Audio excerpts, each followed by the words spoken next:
আজকের অঙ্কটা খুব ইন্টারেস্টিং একটা অঙ্কের উদাহরণ। লুপ্ত সংখ্যাটি নির্ণয় করো। চলো দেখা যাক।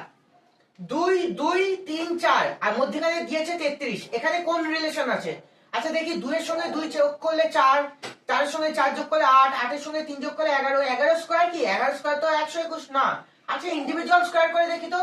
2 দুগুণে 4, 2 দুগুণে 4, তার মানে এখানে টোটাল 8 হলো। এবারে 4 4 16, 16 8 তাহলে 24, আর 3 3 9, 24 9 33। আচ্ছা তার মানে এগুলো প্রত্যেকটা ইন্ডিভিজুয়াল স্কয়ারের সাম টোটাল। তার মানে এইটা যদি করি এই বেসিক্যালি প্রত্যেকটা স্কয়ার আমি যদি নিই আর প্রত্যেকটা স্কয়ার নিয়ে যদি আমি সাম টোটাল করি, তাহলে আমার আলটিমেটলি ভেতরে অ্যানসারটা আসছে। সিমিলারলি এটাও কি আসছে?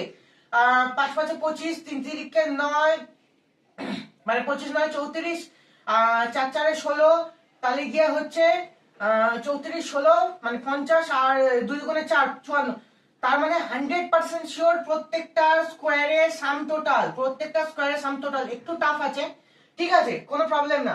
6 6 36, 5 5 25, 4 4 16, 3 3 9, অ্যাড অন করে দেখি তো কত হয়।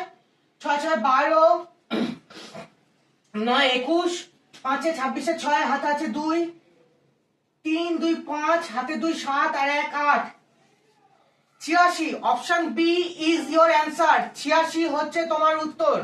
আজকের কোশ্চেনের উত্তর হলো 86।